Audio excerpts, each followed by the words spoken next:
on the Hawkeye Sports Network from Learfield. This is the Fight for Iowa podcast. Here's the voice of the Hawkeyes, Gary Dolphin. The 136th year of Iowa Hawkeye football has arrived with plenty of fanfare. Name, image, and likeness are in place as the pay-for-play era begins for college athletics. Future Hall of Famer Kirk Ferentz is on the cusp of becoming the Big Ten's all-time winningest coach. The Hawkeyes will host Albany in their season opener Saturday afternoon at 5. Friday night, the Iowa Athletics Hall of Fame class will be officially honored at an induction ceremony on campus.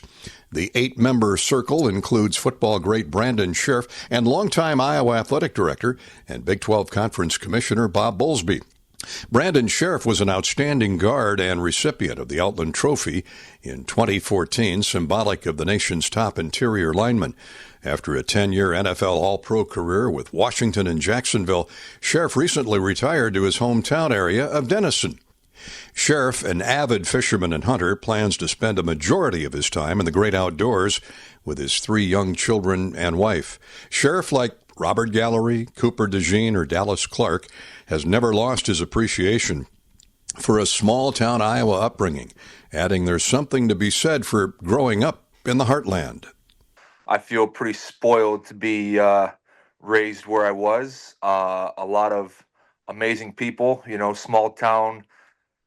Everybody helps everybody. Everybody knows everybody, and they're not afraid to lend a hand. So that's how I grew up, and that's how I want to teach my kids how to live life as well. So,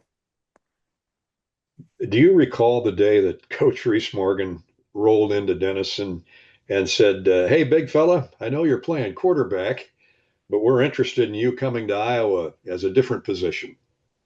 I remember my first talk with Coach Morgan, and he kind of chuckled about it. And you play quarterback? And I says, yeah. And he says, oh, God, no. So, yeah, I know exactly what it was. And then when I got offered by Iowa, I said, for quarterback? And they said, oh, absolutely not. You're going to play O-line. So that was a new switch for me. And it was I'm glad they saw something in me that I never did. So I thank them to this day. Well, I'm sure Kirk Ferentz, when you were sitting in his office and he offered you, the conversation was, no, we think you're a heck of a quarterback, but we got another spot for you along the offensive line. Oh yeah, he says you got good size and good feet. We want to offer you for an O-line or for a lineman. So so then I switched, and history, that's history. So I'm like I said, I'm thankful that they saw something in me that I never did, because if they didn't, I don't know if I'd be sitting where I am right now. So. Did you imagine yourself in high school as a possible D1 Division I athlete? It was always a it was always a goal of mine to play Division I. And then I started to get recruited for shot put, and then I knew the dream of doing something Division I was could potentially come true. And then Reese saw something else in me, and that changed my whole mindset. And anything's possible. Put the hard work into it, and like I said, just don't let anybody tell you can't do anything. So, good advice. I got to ask, what did you weigh as a quarterback? I was 295. I'm currently lighter now talking to you than I was when I played quarterback. Were you 6'5"? Yeah, 6'4". Yep. 295. Did you do a lot of RPOs, a lot of end around, plow down the field? I think our best play was probably quarterback sneak, 2nd and 5. I could get at least 5 yards. So, that's great stuff. Now, Brandon, listen to this list of fellow offensive linemen that you played with at Iowa. Yep. Riley Reif, James Ferentz, Adam Geddes, Connor Bofelli, Marcus Zuzovics. Oh, yeah. Your tight ends included C.J. Fedorowicz and Ray Hamilton, who had lineman dispositions. You talk about characters. Every one of these guys could open holes, but you talk about personalities to go with the muscle. That had to be a fun time. Oh yeah, we had a blast. I was Zeus's. He was my roommate my freshman year at camp, and he's a character, man. A lot of those guys, I still talk to. Riley reached out a couple days ago, and we shared deer pictures, and talk about getting together to go pheasant hunting. He lives 2 hours north of me. Still saw Matt Tobin the other day, saw Eric Simmons, Brett Van Sloten. Still talk to Ike Budker, just a bunch of great guys that I had the opportunity to play with and still, remain in contact with. 70% of the guys we mentioned here played in the NFL, and I think that speaks volumes. And we hear about it all the time. Hawkeye offensive linemen grow up to play in the NFL. Some better than others, but most careers are pretty long. What is it? I mean, Brian Ferentz was your offensive line coach, as I remember. What is it about Iowa offensive linemen in particular that is so appealing to NFL scouts? I mean, I think just the coaches. I had the opportunity to work with Reese for a couple years, and then I had Brian, and then also Kirk would pull us alongside. He'd work with the tackles, and then Reese and Brian would work with the guards. So, I think it's just the technique and the discipline that they teach. Finishing after the play, go to the whistle, go a second after the whistle. Get the last shove, play with that mindset, the get down and dirty. You're not going to get praised for anything. Just do your job. You know what I mean? So I just the way that they go about their day, and the strength conditioning coach there is absolutely amazing too. I had Coach Doyle, and I still talk to Coach Doyle. If I wouldn't be in this position if it wasn't for Coach Doyle. And then Coach Ray, I worked with Ray too, so I know that those guys are strong as ever. So I would say the mixture of the strength conditioning that they have there and the coaches is 10-1. And then you walk into my combine meetings and you say University of Iowa, and they go, oh, you know what you're doing. So there's no problem with I would say not you know ball if you played at Iowa. Imagine the next stage of your life. I know you're going to resettle in northwestern Iowa, but you're going to be dedicated now to Jenny, the kids, and a lot of hunting and fishing, I would guess. Oh yeah, we have been enjoying Okoboji. We've been doing some bass fishing up there. Fishing, I think Easton's caught every fish out of the lake twice in Okoboji off the dock. So we have a little plastic swimming pool. We'll fill up, let the fish swim around for a little bit, and when it gets too full, we'll throw them all back in the water. So do some fishing. I got some farm ground down in Mapleton. I deer hunt at. So enjoy some tree stand therapy, I think they call it, and just enjoy time with the family. I know I haven't been able to see a fall in Iowa the last 10 years, so I'm excited. I enjoy the fall quite a bit. So it's just as beautiful as when you remember it. Absolutely. Yep. I talked to Coach Morgan a little bit ago, and when I write my book, this story is going to be in there about the time. Of course, Reese, as you know, traveled all over Iowa, gravel roads, blacktop roads, didn't matter, in an old beat up Ford Explorer. And he said the day he got a Ford Escape, he did handstands, if you can visualize that, because the gas mileage was so much better. And oh yeah, I can see Coach saying that for sure. Back when gas was $4 a gallon. But anyway, he's driving down Interstate 80 in the dead of winter to come watch you play. And by the way, Brandon Scherff was not only a great shot putter, but a heck of a basketball player, football player. And Reese said they were closing Interstate 80. So he called the Scherff residence, and Mom said, well, he's not here, Reese. He's out hunting. We haven't heard from him in a day or 10 hours, but we're not worried. That blizzard blowing through northwest Iowa. That's Iowa, isn't it, in the wintertime? Oh yeah, and if we didn't have practice or a game, that's about the only free time you had to, get outdoors and enjoy. So if they canceled school, that means you need to go, you need to go do something else, right? So we found something to do, and that's just what we did. You either go to a dirt road and shoot clay pigeons, or go deer hunting or pheasant hunting. But I love to be outside and be in the outdoors. So any chance I can, that's where you'll find me. Well, we hope that you take in a few Iowa football games at Kinnick this year and into your retired future. Oh yeah, absolutely. I haven't been back there for 10 years, so it's that's on one of my bucket lists to do, and we'll be able to do it this year. So, you know what? As you know, Phil Parker's known for his defenses. What was it like going against Mike Daniels and those Anthony Hitchens, Christian Kirksey? There's some pretty good NFL players on the defensive side of the football too every day, but you practice against them. That had to make you better.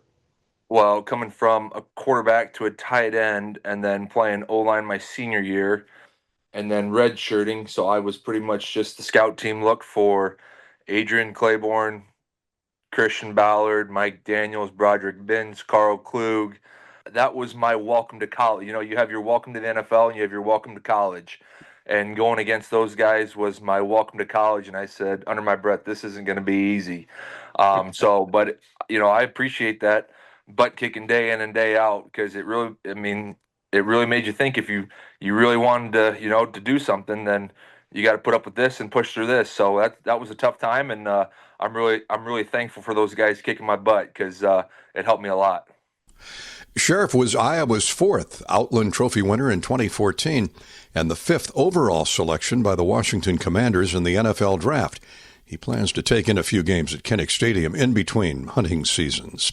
Former Hawkeye Athletic Director Bob Bowlsby will take his place in the Hall of Fame this weekend. He joins us next on the Fight for Iowa podcast. Bring on Hawkeyes football with new gear from Shields. From jerseys, hats, and accessories, represent your team's iconic colors at the big game. Shields is your ultimate shopping destination with knowledgeable experts and great customer service to get you fitted for your passion. Whether you love style, sports, or the great outdoors, find it all at your local Shields or Shields.com. Our experts are here to make every day a win. Shields, proud partner of Iowa Athletics and football fans everywhere. Hello, Iowa. Here's a promise. Wherever you are in this great state, University of Iowa Healthcare is here for you, even if you never walk through our doors. Educating, caring, leading research, sharing our expertise with all. Because we believe that UI Healthcare is here to make all of Iowa better. UI Healthcare, changing medicine, changing lives. Visit uihealthcare.org.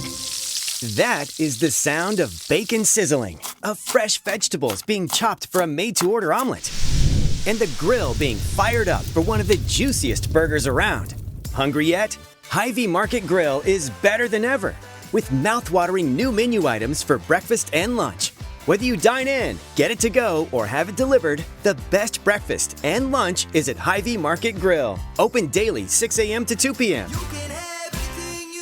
Former Iowa Athletic Director Bob Bowlsby oversaw the accomplishments of 24 sports from 1991 to 2006, during which time he hired Kirk Ferentz and Tom Brands, and was instrumental in the planning, construction, or renovation of more than $100 million in campus projects, including $87 million for Kinnick Stadium. A Waterloo native who earned his master's degree from Iowa, the Big 12 Conference Commissioner for 10 years and former chair of the NCAA Basketball Tournament Selection Committee, Bowlsby remembers learning his entrepreneurial and business skills at an early age. My first job for pay was selling soft drinks in Kinnick Stadium.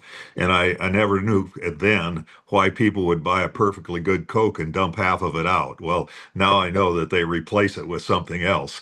But, I kind of came full circle, and I just the decision to leave Iowa was probably one of the more difficult things that my family and I ever did, because we love the place so much. I mean, I think my family has more than 25 degrees from the University of Iowa.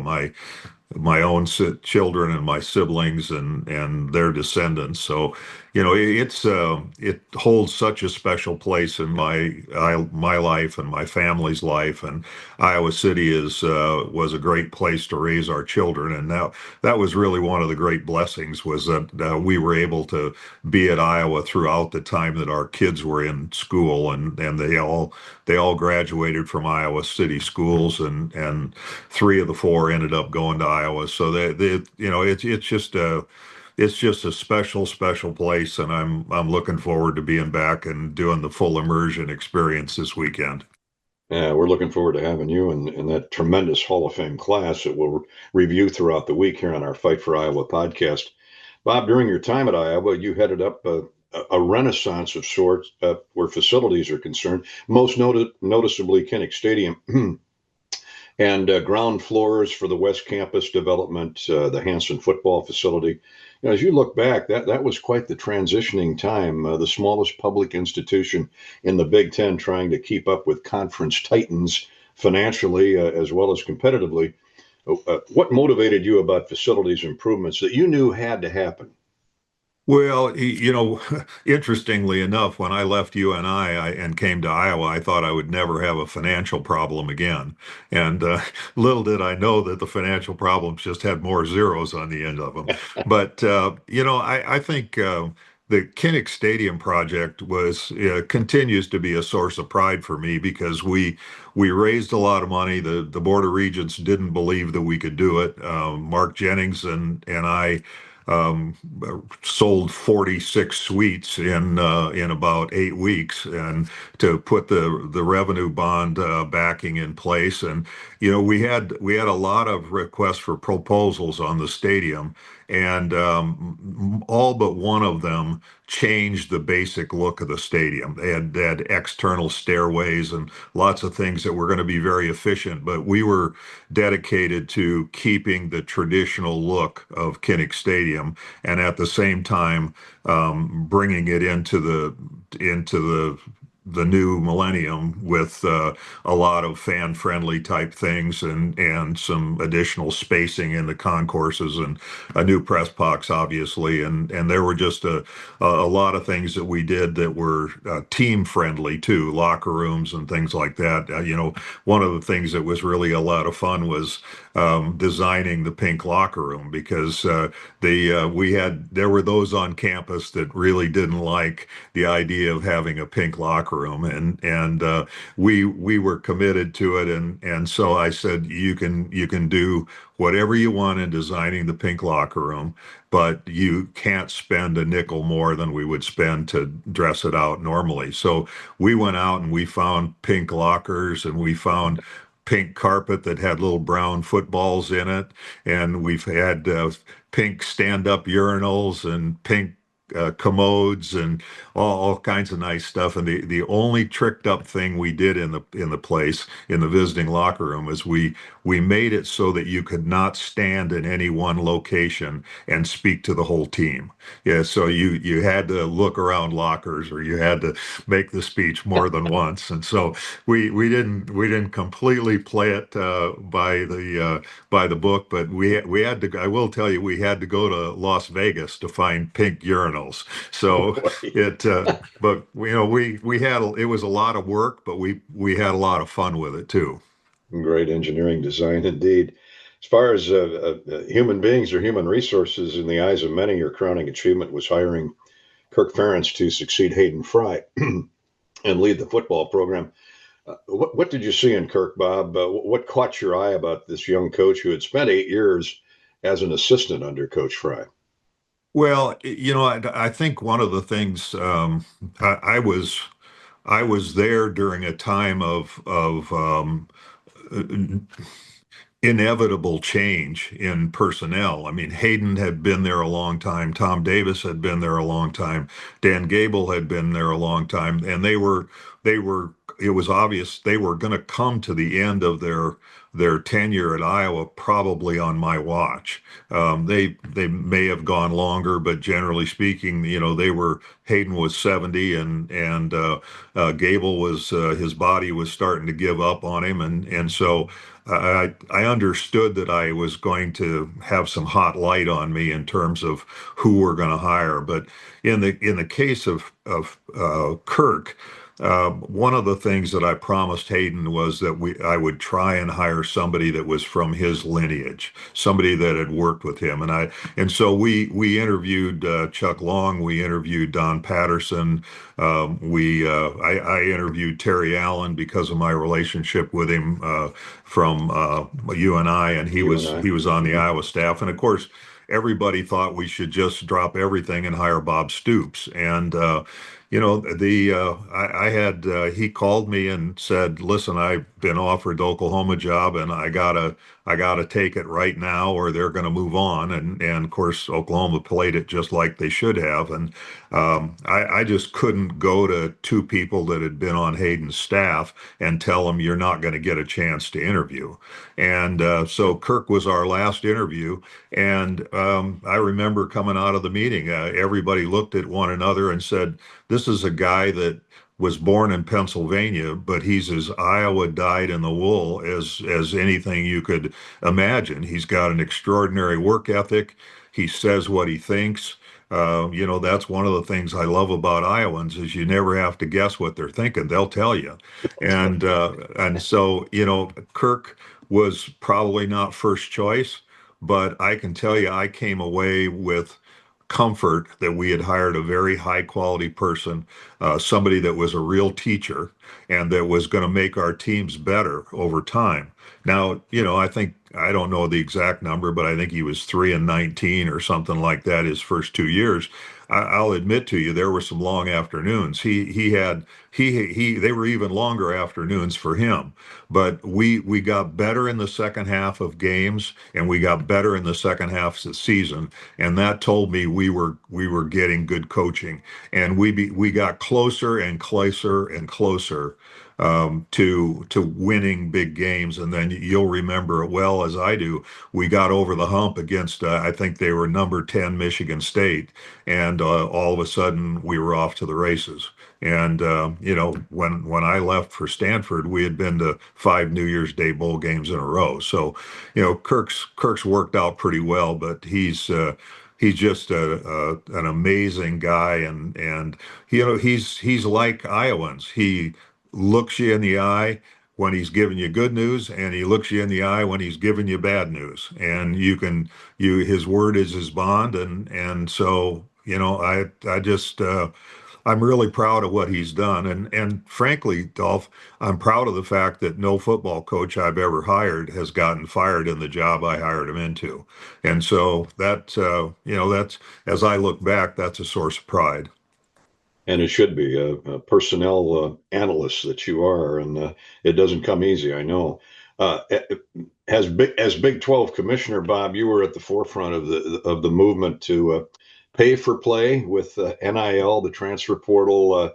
Given where we are today and in this moment, and of course it's an ever-moving ball, what's the good and where does the caution or the concern lie for the immediate future? Well, I was co-chair of the NCAA's group that was the task force that was looking at NIL, and we had pretty well committed ourselves to implementing NIL, but it was two of the foundational principles were that it can't be used as an inducement for initial enrollment, and it can't be used as an inducement for transfer. Well, obviously, it's being used for both of those things today, and we had a package of a dozen stipulations and rules that were going to go into place, and the NCAA legal team just wouldn't do it because they felt like we were going to get sued again. Well, these students would have been able to run their own camps for money, to go out and endorse products, to make public appearances, to go out and give speeches for money, to participate in jersey sales, to have agents, to have marketing managers. They were going to be able to do anything they want to as a result of their name, image, and likeness. Well, what we have now instead is just pure pay for play. And, on Saturday afternoon, it really doesn't look any different. And so the average fan probably doesn't care one way or the other. And the fact is, we've had a long period of time where young athletes, many of them African American, are doing a lot of the work, and a bunch of old white guys are making all the money. And you understand why that gets to be a difficult situation. We should have dealt with it a long time ago, but the biggest thing that I see with NIL that's a problem right now is we have 34 states that have their own laws. And so reconciling what you can do in one state versus what you can do in the other state, it doesn't have any semblance to a level playing field. And so the two things that we really need to get, if we're ever going to get any help from Congress, are preemption of state laws so that everybody has to get singing off the same sheet music, and some measure of antitrust protection so that we can put a rule in place without somebody suing us and saying you're restraining my prerogatives. And so athletics has over a long period of time had a resiliency that's pretty remarkable. And as an example, people all thought we were going to hell in a handbasket when athletes started getting scholarships. And, it's only been back in the 50s that they actually implemented that. And we didn't go down the sewer, and we won't go down the sewer this time. But there's a lot of change afoot, and it's difficult to manage. But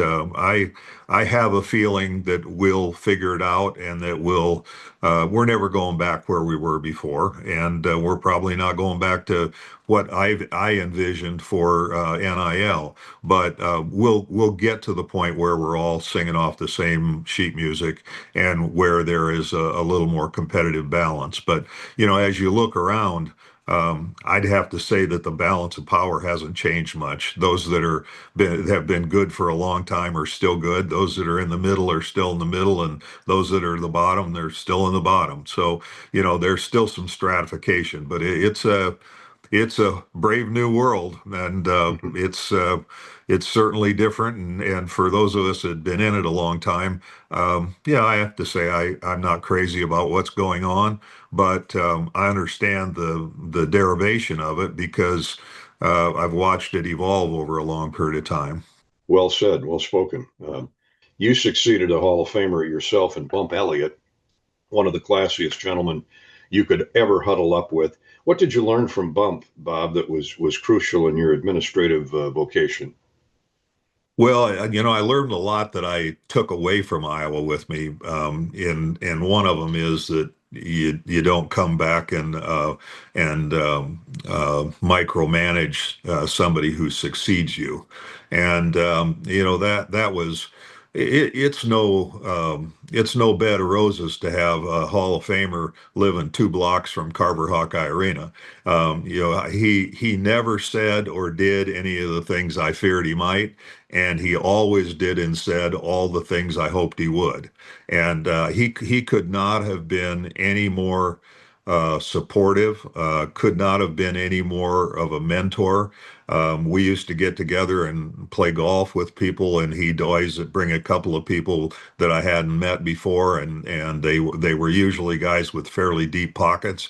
And he and Barb were just phenomenal people. And when Bob Elliott was ill, we put him on as an assistant AD to make sure that he kept his health care and all that kind of stuff. And I think Bump knew that I would do things like that. And he used to do things like save me a chair at Rotary Club because he knew that I'd always be late. And he would occasionally come by and say, and introduce a topic, knowing that maybe there was an element of the project that I wasn't aware of. But he was Bump. It was a special guy, and I remember so distinctly being at Bob Elliott's memorial, and Bump had a long line of people waiting to see him, and he kind of snuck away like he was going to the bathroom and took me aside, and we had a nice conversation, and I just kind of knew it was going to be the last time I'd see him. And it broke my heart when I was sitting on the airplane going home, because he was such a special guy. And and by the way, I don't want to, speaking of special guys, I don't want to let the opportunity get by. One of the other hires that I made that's worked out pretty well is Gary Dolphin. And we decided, and this is another element of change that some people liked and some people hated. And but you were exactly the right guy to come in and be the one voice of the Hawkeyes. And you'll remember we put Gonder and Zabel and Brooks together on a pregame show, and you managed it like an absolute pro. And those guys had 150 years of doing the Hawkeyes, but it was time for us to go to an exclusive radio package, and it was a lot of money, and it was money we needed. But I can't ever thank you enough for the work you've done, and the classy manner in which you handled that transition, because it could have been very, very difficult, and you made sure it wasn't. The Bowlsby name remains interchangeable with Iowa athletics. Other members of this year's Iowa Hall of Fame class include field hockey's Lisa Salucci, track and field's Justin Austin, Lisa Bansi, who pitched 90 softball victories, wrestling's Brad Smith, an NCAA champion, swimmer Tom Williams, and outstanding golfer Elena Callis-King. That's this week's Fight for Iowa podcast. Let the football season begin, and go Hawks. You've been listening to the Fight for Iowa podcast. Hawkeye fans, remember to hit the subscribe button on your favorite podcast app. Once you become a Fight for Iowa podcast subscriber, you'll automatically receive the latest episodes of the Fight for Iowa podcast, the Hawkeyes Voice podcast, Hawk Talk replays, exclusive game day content, and more. Until next time, on Iowa, and go Hawks! The preceding has been a Learfield presentation on the Hawkeye Sports Network.